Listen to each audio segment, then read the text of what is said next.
좀 전에 여기서 찬양을 하는데 주 하나님 지으신 모든 세계, 그 찬양을 하더라고요. 이 겨울의 그 찬양은 저에게 늘 가슴을 이렇게 따뜻하게 해주는 옛날에 그 한 추억, 옛날에 하나님의 길을 걸으며 있었던 그런 일들, 여러분에게 편지도 한번 읽어드렸던 그 일들이 오늘도 진하게 생각나더라고요. 추운 겨울, 예전엔 왜 그렇게 추웠는지요. 그렇게 추운 겨울 밤 12시가 넘으면 저는 늘, 그때는 쌀이 좀 있었습니다. 그래 밥을 짓고 김치하고 따뜻한 미역국을 끓여 아이들과 함께 늘 안성천 다리 밑으로 내려갔던 기억이 나요. 얼마나 무서운지요. 거기에는 장례식장 하나 있었습니다. 바람이 엄청나게 불었고 추워서 발을 동동 구르며 그러며 국그릇 밥그릇을 가지고 그 밑으로 길도 없는 곳을, 그 밑을 우리는 내려가 어떤 거지 아저씨가 거기에다가 무슨 비닐이나 이런 걸 갖다가 이어 떼놓고 다 떨어진 담요, 버려진 이런 쓰레기들을 갖다 얹어놓고 살아가는, 저 사람 죽지 않을까? 그것이 늘 걱정이 돼요. 우리는 밤 12시만 되면 밥을 하고 12시만 되면 남의 빌딩에 있다가 쫓겨나니까, 또한 안성터미널역에 있다가 쫓겨나니까 그리로 들어와 그저 그 밑에 들어가서 하루를 겨우 때우고 그 다음에 얼른 일어나 또 그런 터미널 같은 곳에서 구걸을 하며 살아가는 거지였어요. 매일 그곳에 갖다 주며 아이들과 제가 화음을 넣으면서, 제가 화음을 넣어서 찬양을 가리킨 게 주 하나님 지으신 모든 세계. 제가 조금 전에도 화음을 넣어가면서 제가 찬양을 한번 가만히 하는데 갑자기 옛날 생각이 탁 나더라고요. 그러면 손이 나와서 밥 비고 국이고 가지고 들어가 그렇게 맛있는 이런 먹는 소리가 들리고요. 우리는 화음을 넣으며 추운 겨울에 달이 왜 그렇게 환하게 비쳤는지요. 눈이 오는 날도 우리는 내려갔었어요. 하루도 빠지지 않고 아저씨 굶어 죽을까 봐 우리는 내려가 그곳에다가 이렇게 밥을 갖다가 놓았던 일이 있습니다. 왜 그렇게 아름다웠는지요. 춥지만은 찬양이 울려 퍼지고, 그리고 어쩌면은 눈들이 왔는데 눈들이 달빛에 비춰진 눈빛은 왜 그렇게 포르스름했는지요. 야, 얘네들아, 왜 눈이 파랄까? 그러며 하나님 앞에 그 겨울이 다가고 이제는 안성천 얼었던 것이 얼음물들이 졸졸졸졸 흘러내려가는 봄이 되면은 어느 날 가보면은 그곳은 사람이 계속 오지 않고 밥을 갖다 놔도 이것을 가져가는 손길이 없었어요. 이제 아저씨는 따뜻하니 떠나 다른 곳에 잠자리를 정한 모양이었습니다. 다음 해가 또 되면은 아저씨가 있을래나? 그러면 다시 아저씨가 들어와 우리는 그 다음 해에도 그렇게 아저씨를 위하여 밥을 해드리고요. 어느 날 마주친 아저씨는 다리를 절고 있었고 심하게 다리를 절며 개를 끌고 이렇게 가는 뒷모습을 보고 주님 앞에 간절히 기도했던 기억이 나요. 인생이 저렇게 힘들어도 꼭 예수님을 만나 이 땅의 가장 행복한 자가 되게 해달라고 멀리서 따라가며 기도했던 그런 기억이 오늘 이 찬양을 화음을 넣어가지고 부르는데 이렇게 다 마음에 들어왔습니다. 그저 쓸데없는 얘기 한번 했어요. 오늘은 굉장히 바쁜 날이었습니다. 왜냐하면은 오늘은 방죽교회 가서 10시 예배를 드리는 날이었어요. 10시 예배를 드리고 11시 예배가 마가의 다락방이니까 모든 건 다 하여튼 뒤로다가 해놓고 나는 가가지고 설교하고 통성으로 기도할 때 빨리 나와서 기도를 받아라. 나 또 마가의 다락방으로 가야 하니까, 다락방으로 가니까 시간이 늦는 거예요. 벌써 15분이 지나고 이제 말씀이 들어가야 할 시간인데 아니 이 찬양 인도자가 얼마나 힘들까. 야 빨리 가자. 될 수 있는 대로 빨리 가자. 하여튼 여기서 빨리 지금 유턴 확 다 해버려. 그러면 열심히 달려가서 숨이 차게 달려가서 바로 또 올라가가지고 숨을 헐떡거리며 말씀을 전하고요. 그리고 그 다음에는 또 이리로 달려왔습니다. 오늘 김성준 목사에게 제가 그런 얘기를 했어요. 야, 어쩜 이렇게 죽을 것 같이 힘드냐. 왜냐하면은 마가의 다락방 대집회에 제가 거의 절반 이상을 씁니다. 한 절반 정도를 써요. 임철 목사도 뭐 좀 이렇게 영적으로 힘들고 어렵다고 그래서 그럼 가라. 제주도로 갔어요. 좀 섭섭하긴 섭섭하더라고요. 같이 어려운 거 같이 좀 밀고 나가야 하는데 가라고 한다고 해서 쏙 가버려? 이걸 내가 다 지고 가야 돼? 그런데 제가 또 기쁨이 가득 찬 게 여러분은 모르시겠지만은 땜빵의 기쁨이라고 혹시 아시나요? 이게 또 기가 막힌 거예요. 맨 밑바닥에 걸음이 되는 게 이게 기쁜 거예요. 정말 기쁨은 걸음이 되는 것. 아무도 알아주지 않지만은 그럼 우리 아버님이 오늘 방주교회의 3부 설교이신 거예요. 저하고 만날 뻔했어요. 얼른 끝내자마자 얼른 하고 도망왔습니다. 가서 화를 냈어요. 우리 아버님이 3부하고 내가 2부 하는데 왜 아버님 오신다고 얘기를 안 했느냐. 그럼 내가 안 올 거 아니냐. 여기 다음 주에 올 거 아니냐. 그랬더니 오신다고 하면 안 올까 봐 입 다 다물라고 하고 그냥 모르는 척하고 제가 갔어요. 그런데 이게 얼마나 참 그래서 하여튼 오늘은 정신없이 힘든 날이었습니다. 그래 아버님을 만나지는 못하고요. 그냥 아마 제가 나오자마자 아버님이 오시고 아마 그런 순서를 밟았을 거예요.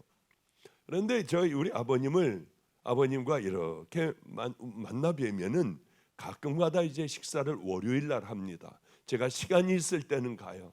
카톡을 하세요. 저고 지금 96세인데 카톡을 하세요. 박 목사가 이 땅에 없으면 나는 허전해. 여기 그저 내게 오지 않아도 있어만 준다 하면은 이렇게 든든해. 내 든든함을 꼭 기억을 하고 한국에 있어줘. 이러는데요. 정말 황당하기가 짝이 없어요. 저분은 그런 분이 아니고 그냥 예배 드릴 때 한눈 조금 팔았다고 그렇게 전등사에 제가 수학여행 갔을 때 지팡이에 락카치를 하고 예전에 그런 걸 팔았어요. 박보영하고 전등사 기념 몇 년 몇 월 며칠 그걸 사와가지고 좋아가지고 들고 다녔는데 그게 제 매막대기가 돼서 너 예배 드릴 때 왜 고개 돌렸어? 엎드려 하고 하여튼 최소한도 5대를 때리세요. 왜 그렇게 때리셨는지 아들이 하나밖에 없는데요. 그러니까 아버지라고 하면 저는 도망을 다니게 돼요. 자꾸 요즘 가면은 자꾸 어깨도 붙잡으시고 손도 이렇게 잡는데 그냥 죄송합니다마는 이러고 누가 사진을 찍어줬는데 아버님은 좋아가지고 붙잡고 있는데 저는 이러고 사진 찍은 게 정말 사람들에게 돌기 시작을 했어요. 얼마나 창피했는데요. 이렇게 무서운 아버님이에요. 그런데 연세가 들어가시고 이제는 96세가 되셨는데도 그놈의 자존심은 왜 그렇게 깨지지 않는지요. 아버님하고 이 얘기 저 얘기예요. 제일 기뻐하시는 건 야 다락방 요즘 어떠냐? 매어 터져요. 얼마나 좋아하시는지요. 야 방주교회는 필그림 성격교회는 묻지도 않아요. 그런데 방주교회는 어떠냐? 거기도 사람들이 너무 많이 오고 은혜가 얼마나 되는지 몰라요. 그러면은 막 기분 좋아, 기분 좋아하세요. 요즘은 너 집회 가면 무슨 일 없냐? 예 그러면 누가 낫기도 하고요. 이런 일도 있고요. 장님이 눈도 떴어요. 그때서부터 싸늘해져요 얼굴이. 그러니까 그때서부터 3스텝이 들어가기 시작을 해요. 머리 한번 딱 제끼시는 게 1스텝, 2스텝은 한번 이렇게 해가지고 이것을 좀 올리고 3스텝은 딱 이렇게 한번 올리시면서 내가 말이야 예전에 내가 넌 그거 아무것도 아니야 임마 내가 말이야 집회를 갔었어. 거기서 눈 뜬 것뿐만이 아니라 내가 기도를 하는데 사람들이 막 뒤집어지게 기도하는데 갑자기 그 담임 목사님이 나를 흔들어 목사님 저것 좀 보세요 하는데 뜨겁게 기도하는 사람들은 막 다 불을 맞았더래요. 십자가 자국이 여기서 있고 어떤 사람들은 피가 막 흐르더래요. 그래서 아버지도 한번 이렇게 봤더니 아버지도 십자가 자국이 콱 났는데 아프더래요. 여기가 그런 은혜도 있었어. 하나님 앞에 내 생명을 드리려고 하는 그런 일들도 있었어. 어느 날이었어. 집회를 하는데 사람들은 꽉 모였고 호로불이라고 이렇게 뭡니까 석유로다가 이렇게 쫙 해놓고 이제 집회를 하는데 뒤에 연합 집회인데 두루마기를 입은 한 청년이 딱 떨어더니 안수를 이렇게 해주더래요. 그 다음 또 뒤에 있는 사람 안수해주고 그 다음 줄로 가서 이렇게 해주고 돌아서서 이렇게 해주고 기분이 안 나쁘더래요. 왜 기분이 안 나쁠까? 내 집회에 저 사람이 누군데 와서 안수를 해줘. 아 자기 교인들을 안수해주는 모양이구나. 근데 점점 앞으로 오더니 이제 바로 앞에까지 오셨더래요. 그러더니 대형교회 목사님인가 하는데 뒤에 있는 사람 해주고 돌아서서 앞에 있는 사람 그 줄을 쭉 해주는데 십자가 자국이 있고 얼굴이 안 보이더래요. 주님이시구나. 그러고 얼른 뛰어내려갔더니 어쩌면 내려가니까 없어졌다는 거예요. 아버님이 기도하고 그때는 막 성령님이 역사하실 그런 시대였잖아요. 이 시대는 성령을 다 잃어버린 시대가 되었어요. 세상에 더러움이 교회에 들어오고 개인들도 성결함을 유지하는 믿음의 귀한 자녀들이 없어진 이런 시대예요. 성령님을 소멸해버린 시대예요. 아버님은 그렇게 생각했대요. 하나님께서 내게 능력을 주셔서 내가 안수하기만 하면 다 일어나는구나. 그래 나를 하나님이 사용하셔. 근데 아니라는 걸 처참히 알았답니다. 이렇게 기도하는 가운데 이 예수님은 벌써 하나님의 간절하게 하나님을 부르는 자들은 유월된 안수를 해주시더래요. 나 같으면 저 사람 해줄 거야.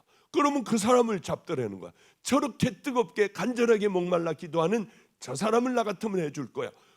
흘림없이 그렇게 짚으면서 나가더래요. 난 내가 하는 줄 알았어. 나를 써서 해주시는 줄 알았어. 그러나 이미 주님은 한 심령을 이미 다 안수를 해주시더라. 너도 네가 하는 것 그거 절대로 아니야. 주님께서 이미 다 만지시고 너는 그냥 머리만 짚을 뿐이야. 우리는 헛개부들이야. 주님은 기도하는 가운데 이미 다 모든 것들을 다 행하시는 분이야. 그러면 이제 그런 얘기를 하실 때 신이 나세요. 아주 신이 났어요. 아버님이 갈비를 좋아하십니다. 갈비를 사드리면 무지하게 잡수세요. 저 한 5배는 잡수시는 것 같아요. 어쩌면 그렇게 96세신데요. 그런다고 갈비 사드린다고 기뻐하지 않으세요. 재밌는 걸 해드린다고 기뻐하지 않으세요. 유일한 기쁨은 바로 그런 얘기요. 왕년의 얘기. 예전에 하나님께서 하셨던 얘기. 아버님 한 번만 와서 서주세요. 이 얘기를 기가 막히게 기뻐하세요. 야 옛날에 말이야 나는 월요일서부터 토요일 아침까지 늘 집회를 다녔어. 한 주도 쉬지 않고 나가지 않으면 피오줌을 눕기도 하고 허리가 아파서 누워있기도 하고 그러니 나갈 수밖에 없었어. 그리고 전라도니 뭐니 집회를 갔다가 집으로 돌아오면 밤 12시가 토요일 밤 12시 잠깐 기도하다가 잠들면 새벽 예배를 해야 하고 11시 예배를 드리고 나면 나는 가방을 들고 또 나갔어. 이게 내 평생의 일이었어. 아니 세상에 어떻게 왜 나는 이런 목사가 됐을까? 남들처럼 일주일에 한두 번만 설교하면 끝나버리는 편안한 삶을 살지 않고 나는 이렇게 정처 없이 돌아다녀야 돼. 그러면 그때를 하나님께서 이렇게 나를 일을 시키시는 걸 원망도 하고 불평도 했는데 지금 나보고 다시 옛날로 돌아가라고 하면 나는 그 시절로 보내달라고 할 거다. 그러니 너도 하나님께서 쓰실 때에 생명을 다해 쓰임받을 수 있는 그런 종의 길을 걸어가야 돼. 저에게 늘 그 얘기를 해주세요. 그때가 너도 기억날 거야. 너도 은퇴하고 난 다음에는 할 것 없는 노인네가 되었을 때에 너도 그때가 그리울 거야. 그러니 지금 마음껏 하나님의 일을 마음껏 해드려. 때로는 우리 아버님이 은퇴한 목사님들 또 신학대학 교수들, 총장들, 감독들 이런 사람들만 모이는 늘 푸른 교회에 다니세요. 거긴 다 은퇴한 분들만 모이는 곳이에요. 그런데 거기 이 늘 푸른 교회 역사상 부자지간이 은퇴해서 나오는 사람들은 없어. 너 혹시 그쪽으로 안 나올래? 여기는 70이 되면은 애들이야. 그러니 주보를 돌려야 돼. 주보. 너 한번 늘 푸른 교회에 너도 은퇴했잖냐. 그러니 우리 둘이 부자지간에 한번 거기 섬겨보는 게 어떠냐. 그런데 거기 가려고 하니까 아직 자존심이 아직은 상해가지고 거기는 가서 주보는 못 돌리겠더라고요. 우리 아버님을 기쁘게 해드리는 건 다른 거 아니에요. 하나님 앞에 충성하고 내게 맡겨진 일 최선을 다하여 하고 다니는 것. 그러면 우리 아버님은 얼마나 행복해 하시는지 몰라요. 왜 이 얘기를 하느냐면 효도라고 하는 건 내가 내 생각대로 부모를 모시는 게 효도가 아니에요. 한 번은 어디에 가서 기도해 줄 때가 있어가지고 돌인가 뭔가 하여튼 잘은 모르겠지만은 예전에 지금은 못 갑니다만은 예전에 가서 이제 2층에서 그렇게 기도를 해주고 아래층으로 내려왔는데 아래층은 요란하더라고요. 이 건달들 깡패들이요. 머리 바짝 깎고 그다음에 양복을 입은 깡패들이 쭉 서가지고 안녕하십니까 안녕하십니까. 이 궁금하잖아요. 얘네들이 뭘 하는데 지네들끼리 파티를 하나 봤더니 아마 보스의 부모인 모양이에요. 70인지 80인지 난 잘 모르겠지만은 이 한복을 입고 마고자를 차고 여기에다 사탕도 갖다 놓고 모두 갖다 놓고 상에 두 이제 부부가 앉아 있는데 죄인이에요. 죄인. 이렇게 하고 앉아 있어요. 고개들을 못 들고 정말 붙잡혀온 죄인들 같이 이렇게 하고 있더라고요. 그런데 아들은 깡패였는 모양이에요. 막 와가지고 야야야 이거 해 이거 뭐 해 왔냐고 하고 난리법석을 피고 이거 뭔 깡패들 천지인데 부모님은 고개를 못 들고 있는 거예요. 죄인들이에요. 여러분, 내가 부모가 이걸 원할 것이다 하고 하는 것은 효도가 아니에요. 신앙도 마찬가지입니다. 하나님을 섬긴다고 하는 것, 내가 그저 만들어서 하나님을 섬긴다고 하면 교회 이렇게 다니면 되겠지, 헌금 이렇게 하면 되겠지, 내가 찬양대 성가대 이렇게 하면 될 거야, 아이들 이렇게 가르치면 될 거야, 하나님 기뻐하실 거야. 그렇지 않아요.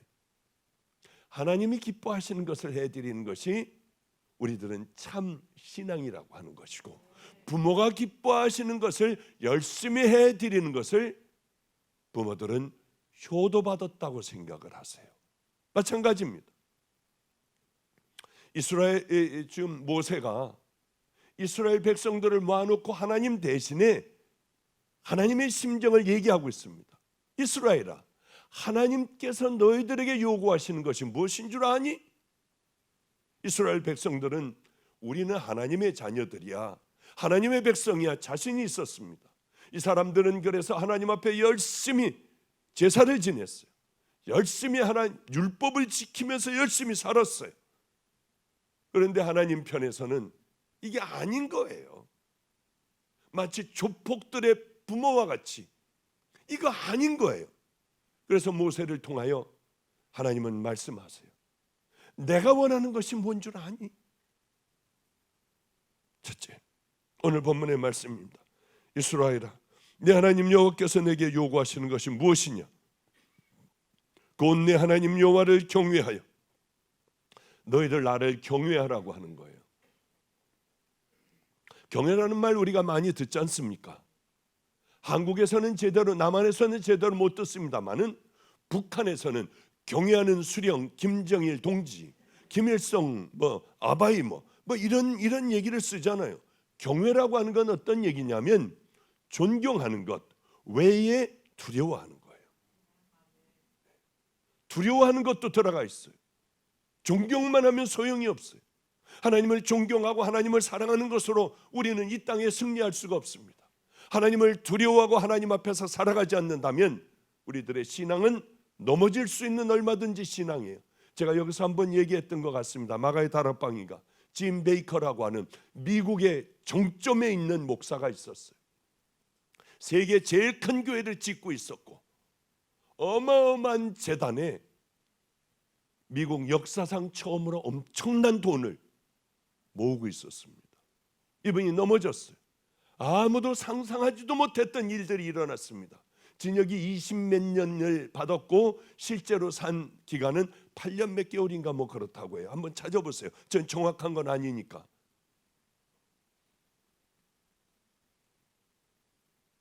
너무나도 기가 막혔어요. 교도소를 들어가게 됐습니다. 아내는 이혼해 버렸고 아들 하나 있는 거는 마약 중독자가 되고 있던 집도 다 날아가 버리고 아무것도 없어졌어요. 모든 게 다 남의 손에 다 넘어가 버렸습니다. 유명한 목사님이 교도소를 찾아갔대요. 이건 말이 안 되니까. 어떻게 이런 곳에 이렇게 하나님을 뜨겁게 사랑하는 분이 넘어질 수가 있을까? 찾아갔대요. 가서 물었답니다. 당신은 하나님을 사랑 안 합니까? 나는 하나님을 엄청나게 사랑합니다. 그럼 당신에게는 열정이 식었습니까? 내게는 하나님을 아직도 사랑하는 열정으로 가득 차 있습니다. 그럼 왜 넘어졌나요? 왜 이런 죄를 저질렀나요? 한마디 하더래요. 나는 하나님을 두려워하지 않았습니다. 사랑도 하고 뜨거운 열정도 있어 하나님의 일을 열심히 했지만 나는 하나님을 두려워하지 않았습니다. 우리가 하나님을 두려워하지 않을 때에 온갖 죄악들이 교회 안에서도 썩어 넘치도록 일어나 버려요. 하나님을 두려워하지 않을 때 하나님께서는 그걸 아시고 이스라엘 백성들에게 너희들은 나를 경외하라. 지금 모세를 통하여 하나님을 두려워하지 않는 이스라엘 백성들을 향하여 하나님께서 요구하시는 것은 나를 경외해야 한다. 이스라엘아, 내 하나님 여호와께서 내게 요구하시는 것이 무엇이냐? 곧 내 하나님 여호와를 경외하며 그의 모든 도를 행하고, 그분이 하나님께서 우리에게 이미 하나님의 자녀이면 이 길을 향하여 걸어가야 해. 이 길 외에 나가면은 안 돼. 그러나 우리는 어떻습니까? 하나님께서 마련해 놓으신 그 길을 걸어가고 있나요? 하나님을 사랑하라. 사랑이라는 게 뭔가요? 사랑은 다른 거 아니에요. 제가 우리 아버님을 사랑해요. 우리 어머님을 사랑해요. 우리 아버님이 쟤는 나를 사랑하는구나. 어떻게 아십니까? 그분의 말씀대로 제가 충성스럽게 하나님의 말씀을 지키며 하나님의 뜻을 따라 살아가면 우리 아버님은 넌 내 말을 잘 듣는구나. 너는 효자야. 이렇게 얘기하실 거예요. 뭘 많이 사다 드린다고 저에게 효자라고 하지 않을 거예요. 우리 아이들이 많아요. 제 주변에 목사도 많아요. 이 많은 목사들, 전도사들, 또 우리 집에 같이 사는 아이들 모두요. 나를 사랑하는 애가 누굴까? 입으로 떠드는 애들이요? 아니에요. 참 재미있는 일이 하나 있었습니다. 김성준 목사, 김영성 목사, 위성조 오늘 찬양한 이 목사 다들 같이 살고 있던 그때였어요. 얘네들이 뭐라 그러냐면은 목사님, 자기네들 아르바이트를 할 거래요. 야, 이놈들 귀하다. 왜냐하면 얘네들이 학비를 지네들이 대려고 하는구나. 저는 그때요 목숨 걸고 나가서 일주일에 2타임씩 뛰었어요. 어느 교회 월요일서부터 수요일까지 집회해줘요. 그 다음에 목요일서부터 토요일까지 집회해줘요. 그리고 교회 들어와서 열심히 해요. 그럼 제가 가가지고 이제 막 집회하고 이제 지쳐가지고 이제 그 수고비를 사례비를 받으면은 아이 세상에 제가 묵고 있는 그 숙소로 와요. 돈을 받으러 와요. 김영성 목사가. 그럼 그거 주는 거예요. 하여튼 말을 못했어요. 나가가지고 열심히 벌어가지고 일주일 동안 아무도 안 와 됐다 하면은 또 어떤 우리 방주교회 장로의 아들이 서 있어요. 학비가 없다고요. 저는 죽도록 정말 진액을 다 뽑아가지고 가지고 온 돈이었는데 기다리고 있으면 다 줘버렸어요. 학비 없다는데 어떻게 합니까? 이렇게 살아가고 있는 날 지네들이 아르바이트 한다니 얼마나 대견하고 제가 가슴이 먹먹하겠어요. 그래서 그래 귀하고 아니네. 그런데 그 돈 벌어서 뭐 할 거니? 유럽 여행 갈 거래요. 이러니 사람이 이게 화가 나잖아요. 철이 없어도 얘네들이 없어도 너무 없는 거예요. 근데 아까 뒤에서 이렇게 박보영 목사님도 계십니다 하는데 제가 감동을 받고 저도 모르게 얼떨결에 손을 들었어요. 김성준 목사는 안 그랬어요. 하여튼 어쨌든 간에 화가 나는 거예요. 이놈들이 정말 내가 이렇게 살아가는데 어쩌면 이렇게 이기주의적일까? 화가 나서 제가 그랬습니다. 어찌 이놈들 어디 한번 두고 보자. 그리고 이제 어느 날 토요일 날 다 모이라고 그랬어요.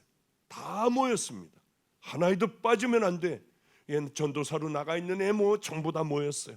제가 이렇게 얘기했습니다. 내가 인하대학 병원에 가봤더니 나 간경화 말기의 암이라고 그런다. 간암이고 간 말기라고 그런다. 예? 애들이 다 깜짝 놀라요. 나를 고칠 수 있는 거는 간 이식을 받아야 안 된다. 그리고 애들 가만히 봤는데 여기 와 있는 애가 있어요.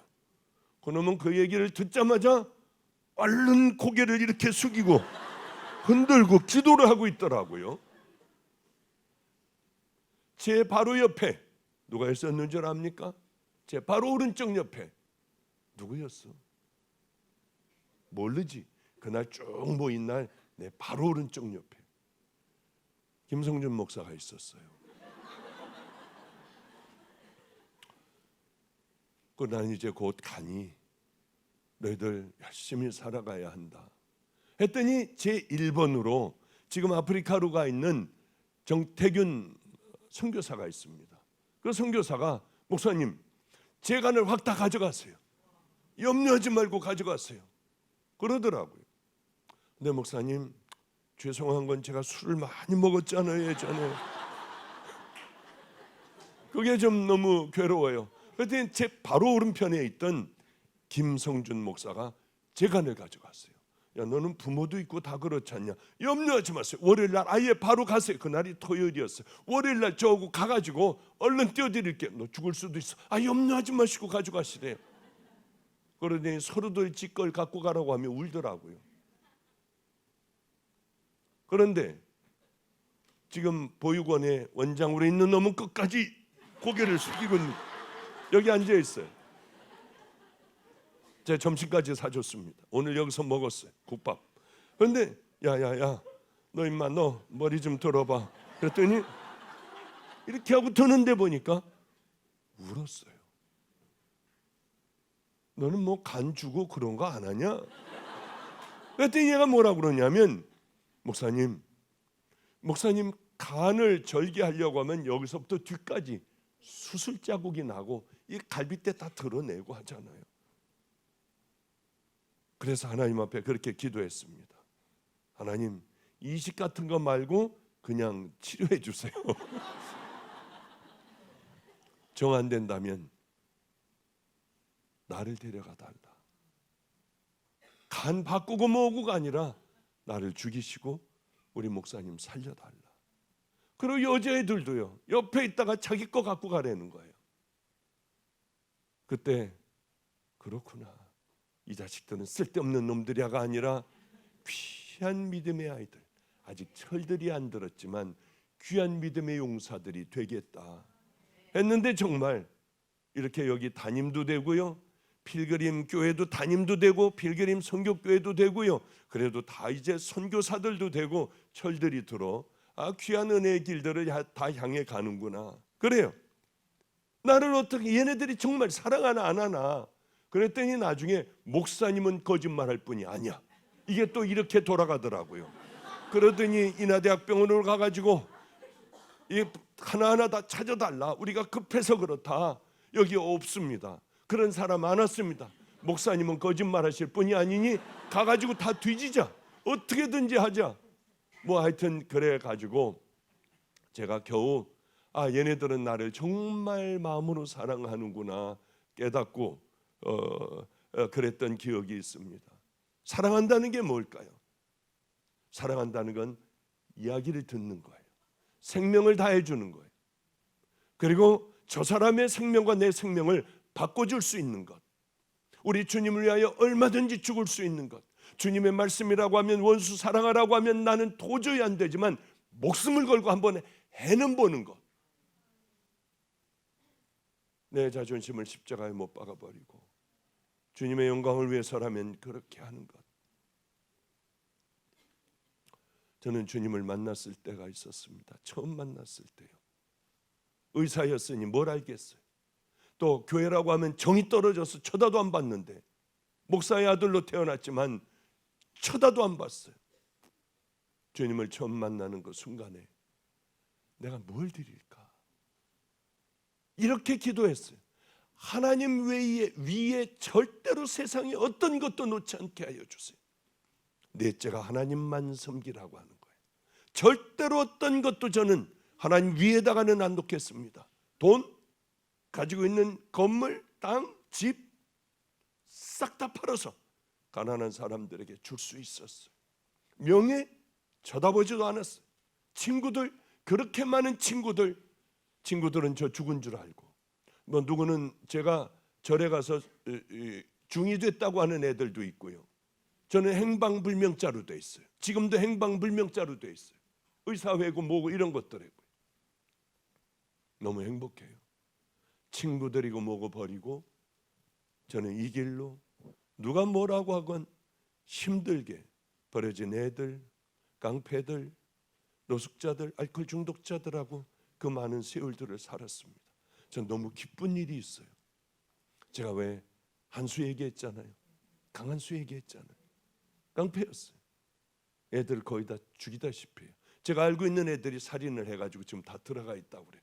걔네들은 죽여요 그냥. 여러분들이 알고 있는 깡패나 뭐 침 찍찍 뺏고 이거 때려봐 그러고 놔봐 그런 거 말고요. 얘네들은 진짜예요. 이놈은 12살 때서부터 제가 데리고 살았는데 소망이 대한민국 최고의 건달되는 거였어요. 깡패가 되는 거였어요. 그걸 위해서 얘는 사람도 찌르고 뭐 별의별 짓을 다 하여 이름을 떨치는 애, 이 애가 됐어요.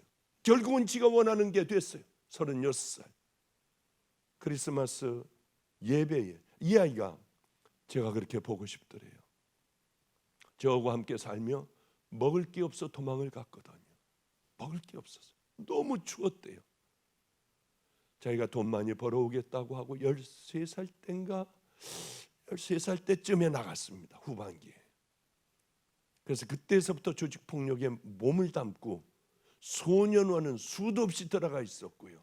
교도소도 수도 없이 들어가 있었고, 하여튼 온갖 나쁜 짓을 하며 이제는 중간 보스가 됐어요. 그런데 박 전도사님은 어떻게 됐을까?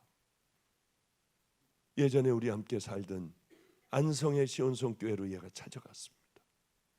없어졌더래요. 길도 다 없어졌고 어디가 어디인지 모르겠더래요. 거기 깡패들에게 물어보니 아무도 아는 사람은 없더래요. 시온성교회 하고 쳐봤더니 거기에 제가 있더랍니다. 그제야 비로소 박 전도사님이라고 불렀는데 박보영 목사인 줄 알고 인터넷을 쳐보다 기절하는 줄 알았대요.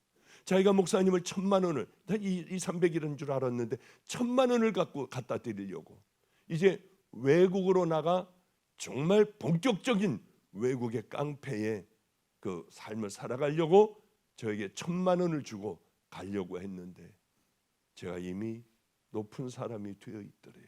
찾고 찾아 방주교회로 왔고 마가의 다락방이 12월 25일 날 왔습니다. 거기서 끌어안아 줬어요. 36살에 청년이 됐어요. 조직폭력배 원하는 대로 됐어요. 너무 놀라운 건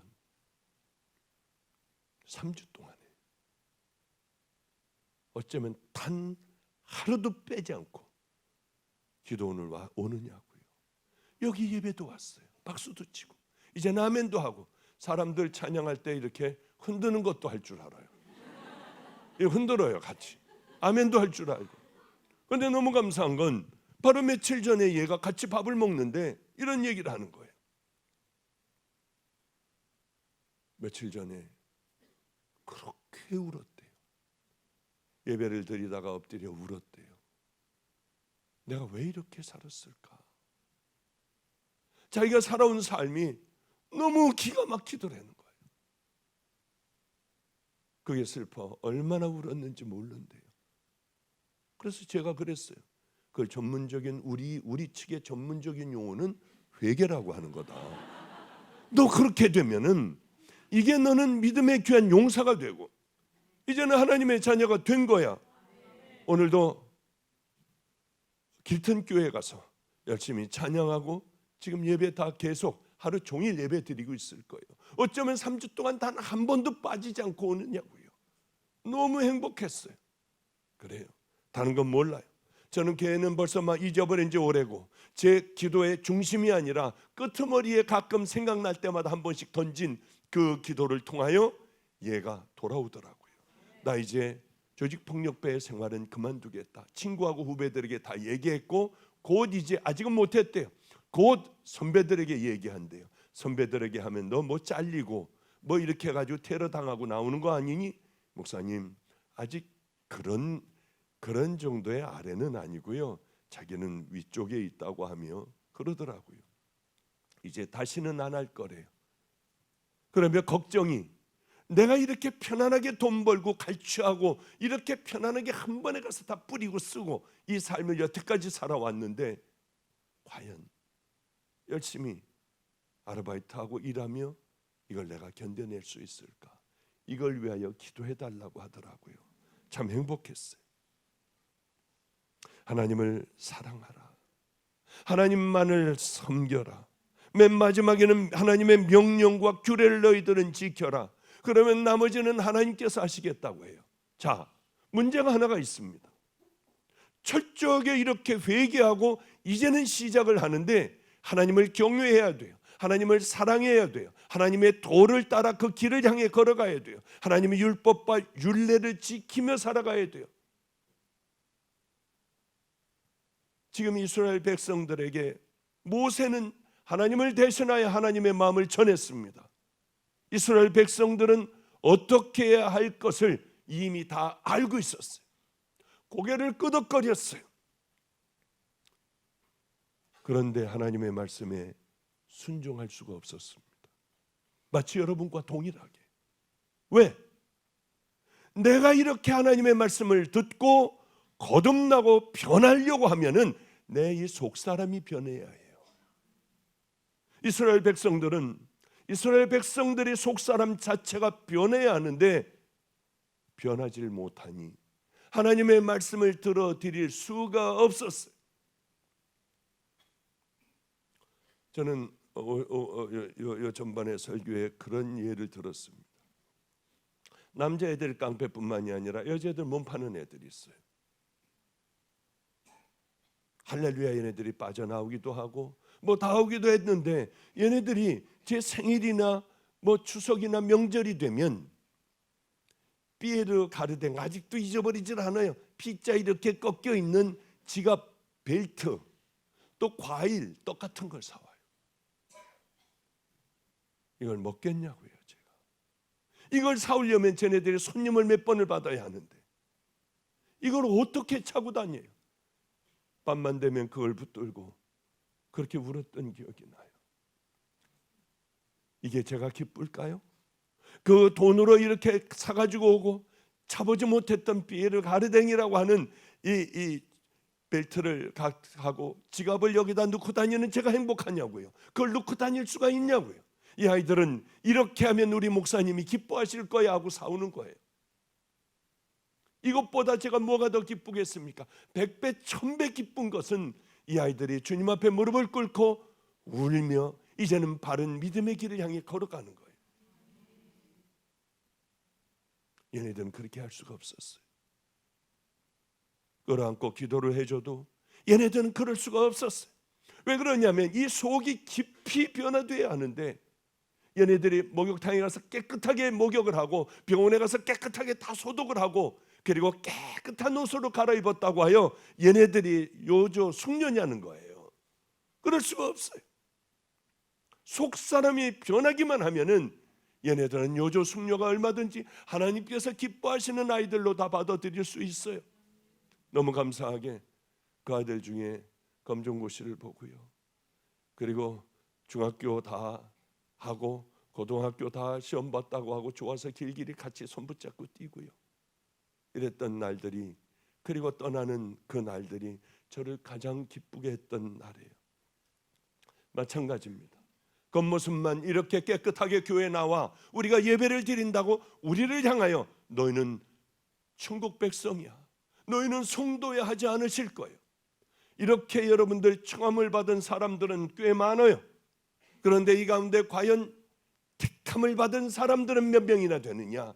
우리에게 이게 아주 중요한 것이라고 하는 거죠. 나는 택함을 받았나? 난 주님이 기뻐하시는 그 길을 걸어가고 있나? 나는 내 삶의 열매를 맺나? 난 하나님을 경외하고 그 길을 따라 걸어가며 하나님을 사랑하고 명령과 또 하나님의 규례에 따라 나는 살아가고 있나? 그럴 수 없어요. 여러분들도 답답하잖아요. 교회 나와 설교 듣는 대로 원수도 사랑하고 오리를 가자면 심리도 가고 나는 빛과 소금의 삶을 살아가고 싶고 내 눈에 있는 들보를 빼내고 싶고 너무나도 하고 싶은 게 많아요. 순종하고 싶은 게 많아요. 그러나 악한 나, 끈질긴 나, 그러게 성경은 예수 믿는 게 뭔 줄 압니까? 내가 죽는 거예요. 내가 죽지 않으면 하나님의 말씀을 순종할 수가 없는 거예요. 사도 바울은 날마다 그러기 때문에 나는 죽는다고 해요. 내가 펄펄이 살아있는데 어떻게 사랑합니까? 원수를 어떻게 사랑해요? 한 대를 맞았는데 어떻게 가만히 있느냐고요. 하나님께서 요구하시는 건 너 죽어라. 그래야 이것을 할 수 있어. 마음의 할례를 받아. 육신의 할례를 받지 말고 마음의 할례를 받아. 그래야지 너희는 내 자녀가 될 수 있어. 이제 말씀을 좀 정리하고 끝을 내도록 하겠습니다. 우리는 유대인들과 같이 하나님의 백성이에요. 유대인들은 가죽의 할례를 받았지만 너희들은 마음의 할례를 받아야 한다고 하세요. 할례를 마음에 받아야만, 마음이 바뀌어야만 하나님 말씀에 순종할 수 있어요. 우리 이렇게 기도하고 찬양 부르고 헌금하고 성가대하고 기도도 하고 반주하고 찬양 인도하고 하나님의 말씀을 전해요. 그러나 나는 이걸 하고 있기 때문에 잘하고 있어, 이렇게 생각하면 안 돼요.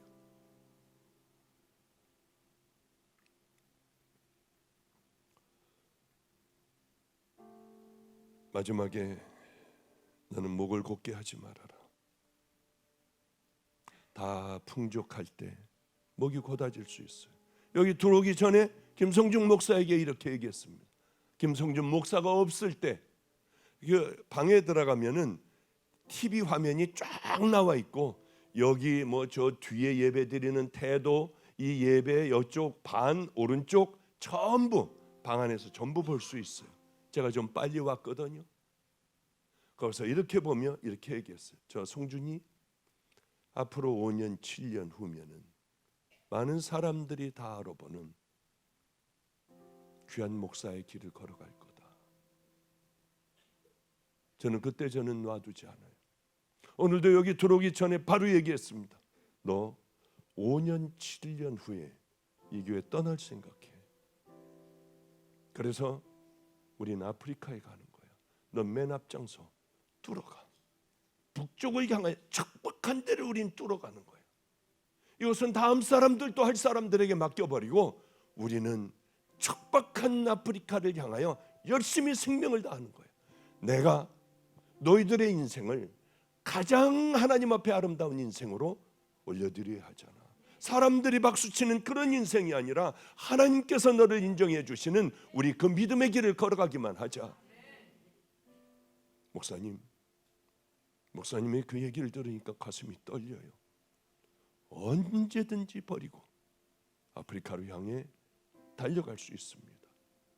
모든 것들이 다 편해지고 사람들이 박수를 칠 때 그때 목이 너희들은